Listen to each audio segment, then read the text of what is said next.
نبی مکرم صلی اللہ علیہ وسلم نے اپنے ان بیٹیاں دے نال اپنی محبت دا اظہار پیدائش والے دن تو ہی شروع کر دیتا۔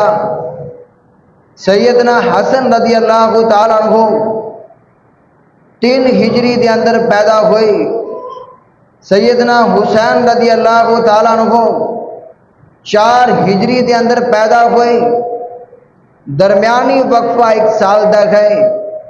جس وقت حسن و حسین پیدا ہوئے، سیدنا عبداللہ بن عباس رضی اللہ تعالیٰ عنہما بیان کر دینی اکا رسول اللہ صلی اللہ علیہ وسلم عن الحسن والحسین رضی اللہ تعالیٰ عنہما بکبشین کبشین۔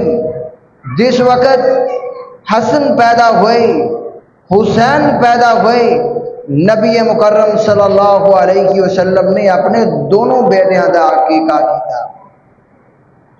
بکبشین کبشین، نبی علیہ السلام نے اپنے بیٹیاں دے محبت دے اندر 2 مینڈے ذبح کیتے، 2 چھترے ذبح کیتے۔ حسن رضی اللہ تعالیٰ عنہ پیدا ہوئے، نبی صلی اللہ علیہ وسلم نے 2 مینڈے ذبح کیتے۔ حسین رضی اللہ تعالیٰ عنہ پیدا ہوئے، نبی مکرم صلی اللہ علیہ وسلم نے 2 مینڈے ذبح کیتے۔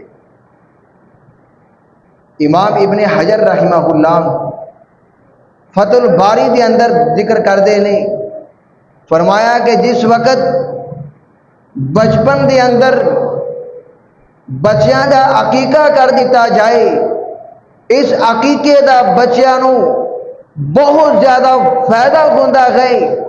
سب تو بڑا فائدہ یہ ہے کہ بچے حوادثات تو بچ جان گے، بچے حادثات تو بچ جان گے، بچے بے شمار پریشانیاں تو بچ جان گے، بچے شیطان دیاں بے شمار شرارتاں تو بچ جان گے۔ اور ایک حدیث کے اندر تو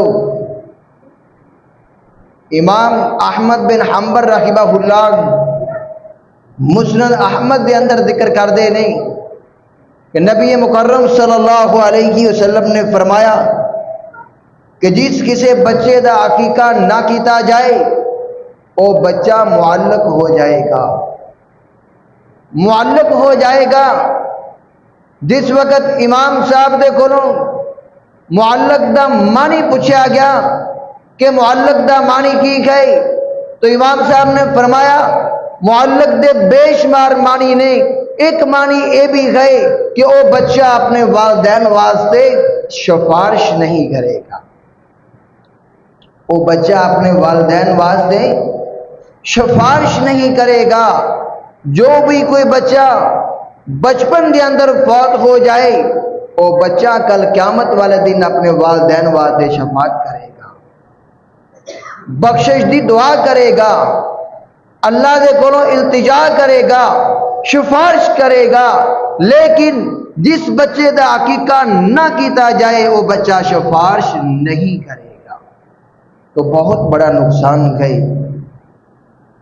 اس واسطے ضروری ہے کہ انسان لڈو تھوڑے ونڈے، مٹھائیاں تھوڑیاں ونڈ لوے، فضول خرچے تھوڑے کر لوے، چاہے چھوٹے جانور ہی کیوں نہ ہو جان، بکریاں ہی کیوں نہ ہو جان، انسان حد الوسع کوشش کرے۔ اگر بیٹا پیدا ہوئے تو 2 بکریاں ذبح کرے، 2 چھترے یا چھتریاں ذبح کرے، اور اگر بیٹی پیدا ہوئے تو 1 جانور ذبح کرے۔